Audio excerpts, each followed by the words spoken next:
Republicans have failed America on affordability, on health care, on immigration enforcement, and they have failed to make life better for the American people.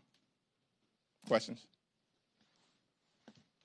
Thank you. It's looking increasingly likely like there might need to be some sort of short-term stopgap for DHS with the deadline approaching at the end of the week and no agreement in place yet. I'm just curious if there's any chance you would vote for or allow your members to vote for a short-term CR to do a clean extension of DHS just to give more time for negotiations. ICE is out of control right now.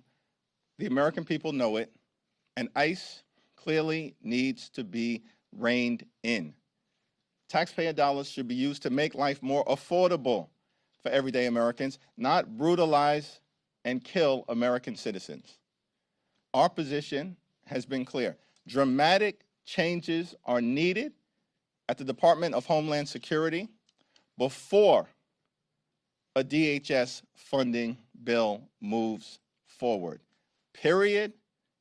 Full stop. Thank you, Mr. Leader.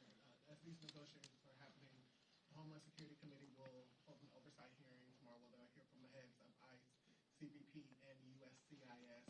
What do you think the heads of these agencies need to say to the American people to, I guess, communicate that they understand the gravity of your demands, the gravity of the moment? You all say that ICE needs to be reined in. You have very, very obvious concerns about what's happening in terms of the president's immigration policies. What do you need to hear from some of his administration officials tomorrow at this hearing to let you know that your message is getting through, at least for the administration?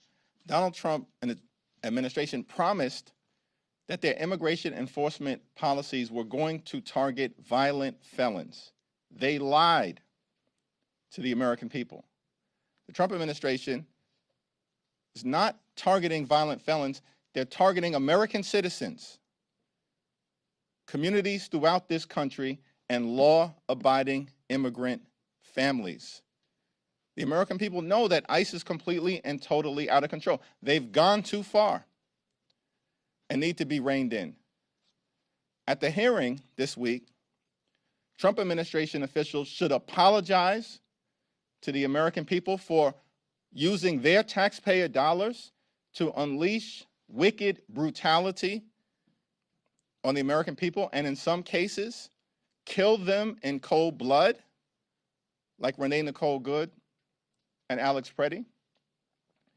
The administration also needs to commit to the dramatic changes that Democrats have forcefully put on the table, including but not limited to mandatory body cameras, judicial warrant requirements, no masks, an end to roving patrols that are brutalizing American communities, no racial profiling, no targeting of sensitive locations like schools, hospitals, houses of worship, and polling sites, and independent investigations to ensure that when ICE officials break the law, state and local officials can investigate them and prosecute anyone who has committed a crime in the United States of America. House and Senate Democrats have clearly transmitted to the American people and clearly transmitted to the White House and our colleagues in the House and the Senate the types of dramatic changes that need to occur at the Department of Homeland Security before a funding bill moves forward this Friday, and we're still waiting to hear back from the White House, which shows to me that these extremists aren't serious about getting ICE under control. Thanks, Mr. Leader. So now that the Epstein files are available at the Department of Justice unredacted, is there a strategy? Obviously, there are millions of files. Is there any coordination among Democrats for who is looking for what? And are you, or is anyone in leadership going to be taking advantage of that opportunity? Well, on this matter, where the American people in general and the survivors in particular are seeking full accountability and full transparency, Robert Garcia and the Oversight Democrats, along with Jamie Raskin and the Judiciary Committee Democrats will continue to take the lead. The lead will also continue to be taken by the Democratic Women's Caucus, led by Teresa Ledger Fernandez, who has worked closely with the Epstein survivors throughout this Congress and will continue to do so. Thanks. Back. Thanks, Leader Jeffries. The House voted unanimously to strip out that provision the Senate put into the appropriations package that would allow senators to sue the government over Jack Smith's investigation and get money back.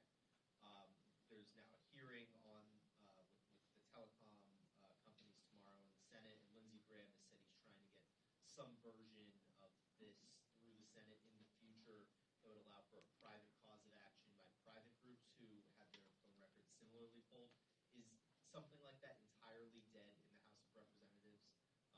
Would you consider any sort of legislation like that? We'll have to take a look at any bipartisan proposal that relates to allowing everyday Americans to vindicate their rights under the law, if in fact those privacy rights have been violated. But the continuing temper tantrum being thrown by Lindsey Graham perplexes me. I don't get it.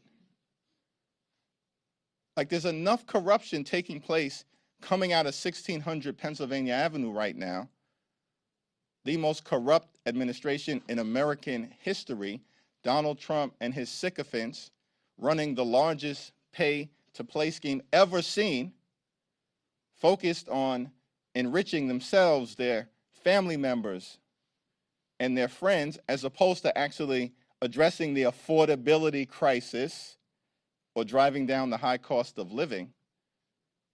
Republicans in the House and the Senate have shown no interest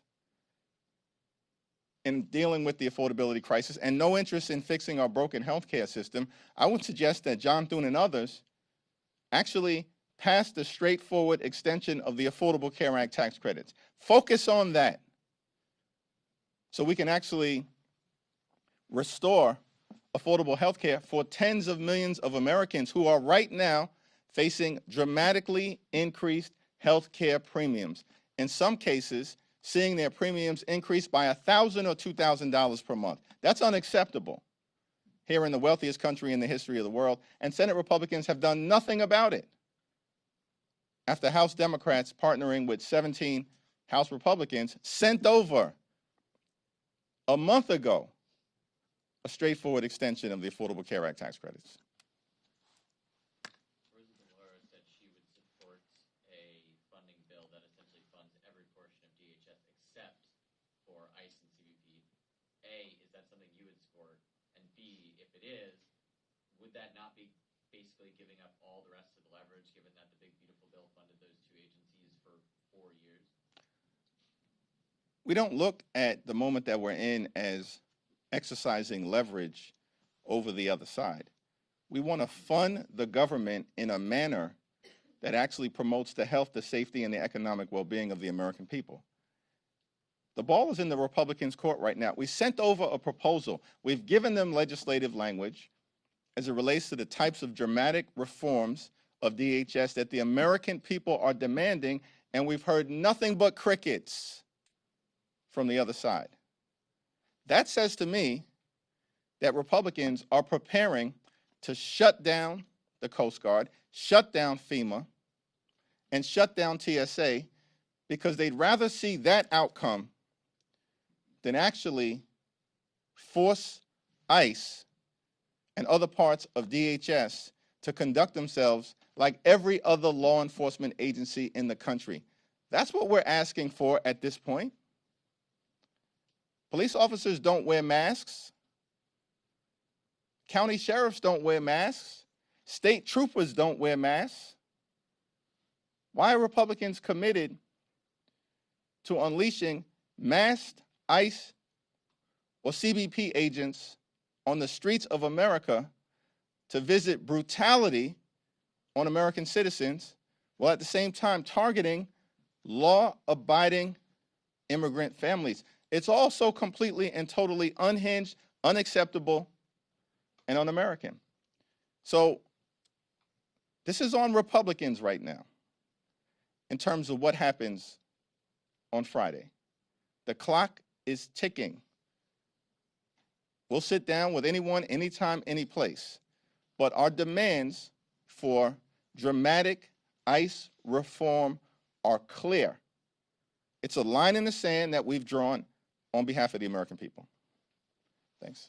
Thank you, Mr. Leader. Kind of following up on that, you're saying that you haven't heard from Republicans and you also haven't heard from the White House. How confident are you that if there is a shutdown of DHS, you'll be able to reach a deal during that? We've made clear to Republicans repeatedly throughout this Congress that we're not down with the my way or the highway approach. For some reason, these Republicans tried to convince all of us, the American people, that we were in the midst of some irreversible MAGA revolution, which none of us on the Democratic side of the House ever believed. Because the bottom line is, Republicans wouldn't even be in the majority in the House right now had they not stolen 3 seats from the people of North Carolina in mid-decade gerrymandering that occurred in 2024. They wouldn't even be in the majority right now. And yet they try to convince everybody that somehow the country was in the midst of a MAGA takeover, which nobody with any sense believes at this point, because Republicans continue to be destroyed electorally. Literally, Democrats since January of 2025 haven't lost a single competitive election. Every single state house seat, more than 25, that have been flipped in this country have been flipped by Democrats. Zip zero on the other side. In fact, most recently, everybody was stunned to see what happened in Texas, a district that Donald Trump had initially won in a state Senate seat by 17 points, and a Democrat wins by 14. That was a 31-point overperformance. Shocking to the country.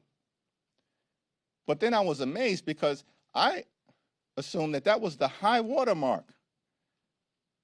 A 31-point overperformance in a state Senate district in Texas that's larger than congressional districts until this weekend in Louisiana, which just happens to be the home state of the Speaker of the House and the Majority Leader. Presumably, ground zero of the MAGA movement. And yet, in a Louisiana state house seat, just on Saturday, that Donald Trump apparently won by 13 points in November of 2024. The Democratic candidate, wait for it, just won by 24 points in Louisiana,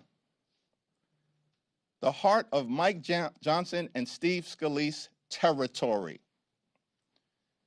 That was a 37-point overperformance, if my math is correct.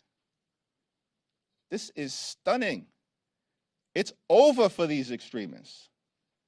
And so the notion that in the face of Republicans being rejected all across America and Democratic candidates up and down the ballot throughout the country being embraced, the notion that this week Republicans were going to proceed with a my way or the highway approach and act like they have the high ground on any issue, they do not. It's over for these people. Apparently, they're the only ones who haven't come to that conclusion. I think that's a good segue to talk about the Save America Act. First of all, why are they doing this again? They already passed a version of it. What do you think they're doing with this, and how you see it relating to Trump's talk about Well, Donald Trump clearly wants to nationalize the election because he knows if there's a free and fair election, it's over, right? The House is gone. Senate majority likely gone as well for these Republican extremists. Because the American people see, as Democrats, we're the only ones actually fighting hard on the issues that matter, to drive down the high cost of living, to fix our broken healthcare system, and to clean up corruption and the mess that Donald Trump and Republican policies have created. Republicans have adopted voter suppression as an electoral strategy. That's what the so-called SAVE Act is all about. And this version is worse than the last version. Because this version, as I understand it, would actually give DHS the power to get voting records from states across the country. Why would these extremists think that's a good idea that we as Democrats are going to accept at this moment in time? We want DHS and ICE, who have been brutally, viciously, and violently targeting everyday Americans, to have more data about the American people? It's outrageous. Something is really wrong with these folks. I think they're trying to lose elections at this point. They're a disaster. They failed. And so the only path forward, we've given a list of 10 demands. Those demands are completely consistent with the values of the American people, and we're waiting for a direct response from Donald Trump, the White House, and Republicans on Capitol Hill.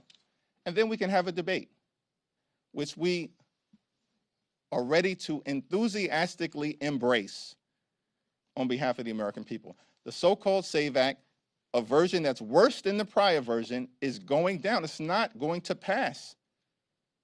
If it squeaks by the House, it's dead on arrival in the Senate. They're wasting time. Again, why are Republicans trying to do everything but make life better for the American people? They're focused on nationalizing the election. In the 250th anniversary of this great country, are they unaware of the principle of federalism in America? Traditional Republicans used to embrace federalism, but now that they're part of a cult, they do whatever the cult leader tells them to do.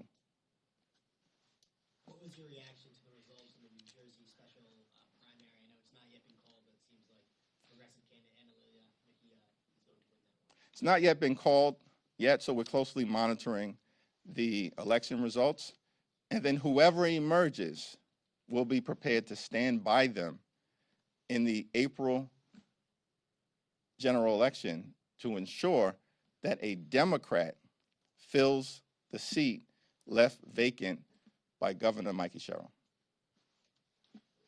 Obviously, Democrats are frustrated with how the administration is responding on the Epstein front, but there is also, as you've already hinted at, the DHS fight, the question about affordability and so forth. How do you see Epstein as fitting into a message when it comes to the fall, and how much should we expect it to be part of the message in the fall? Well, we've talked about three core issues. First, of course, leaning in on the economy. Democrats being committed to drive down the high cost of living. America is too expensive right now. Donald Trump has made the affordability crisis worse here in the country, and then continues to say it's a hoax or that we're not talking about it anymore. The problem is Donald Trump spends all of his time watching state TV as opposed to actually interacting with everyday Americans who know that the affordability crisis is very real. So we're focused on the economy. We're going to continue to focus on fixing our broken healthcare system in an environment where Republicans enacted their one big ugly bill and the largest cut to Medicaid in American history, literally ripping food as well from the mouths of hungry children, seniors, and veterans, taking health care away from more than 14 million people, hospitals, nursing homes, and community-based health clinics closing across America because of Republican policies in that one big ugly bill. And now they continue to refuse to extend the Affordable Care Act tax credits meaning that tens of millions of Americans are increasingly unable to go see a doctor when they need one. And all of this, of course, was done in that one big ugly bill to enact dramatic tax breaks, big tax breaks for their billionaire donors, while at the same time giving ICE a $75 billion slush fund so they can unleash brutality on the American people. So we're going to continue to point out the fact that Republicans have created a healthcare crisis, and in part they created that healthcare crisis so that they could give ICE a slush fund, not to go after violent felons, but to target American citizens, in some cases kill them, and also to violently go after law-abiding immigrant families. All unacceptable. They've created a healthcare crisis. Democrats are committed to fixing our broken healthcare system. Third, we need to clean up corruption here in the United States of America. In the House, in the Senate, at the Supreme Court, and certainly with the Trump administration. And in that context, the American people are correctly demanding transparency and accountability as it relates to the Epstein files. What is the administration hiding? Who are they trying to protect? These are questions that, of course, led by Robert Garcia, Jamie Raskin, and Teresa Leger Fernandez, House Democrats are going to continue to press forward on, consistent with what the American people are demanding. Thanks. Thank you, Mr. Leader. You said that the SAVE Act is not going to pass the House, but a vast majority of Americans, including 70% of Democrats, do support having voter ID requirements. So are Democrats on the wrong side of an issue with so much support? What's the path forward for Democrats here? The Republicans are clearly on the wrong side of every single issue, which is why they are getting crushed electorally. This is a desperate effort by Republicans to distract. The so-called SAVE Act is not about voter identification. It is about voter suppression. And they have zero credibility on this issue, Republicans, in the same way that they have zero credibility on every other issue, which is why they continue to be routed electorally, including in districts and states that Donald Trump won comfortably in November of 2024. The last shutdown, the 43-day shutdown, was over the ACA extensions, and the shutdown ended without getting those extensions. What's your belief as to how this next shutdown could end? Do you have guarantees for the American people that these demands will happen? The last ones didn't happen. Yes, and the last ones did actually happen in the House of Representatives. So no one was talking about health care generally and the Affordable Care Act specifically in September of 2025 until House Democrats, joined by Senate Democrats, started to talk about it in the context of the looming crisis because of the pending expiration of the Affordable Care Act tax credits. Everybody understands that Democrats were successful in articulating a narrative during the Trump Republican 43-day government shutdown that in part resulted in 17 House Republicans joining every single House Democrat in passing a straightforward extension on our terms, 3 years, of the Affordable Care Act tax credits. Democrats are governing in the minority as if we were in the majority. We've had more successful discharge petitions led by Democrats in this Congress over the last few months than have occurred in the last few decades combined. So the one thing we can guarantee to the American people is that we're in this fight on their behalf until we win this fight and begin the process of ending the national nightmare that Donald Trump and Republican policies are inflicting on the American people. Thank you.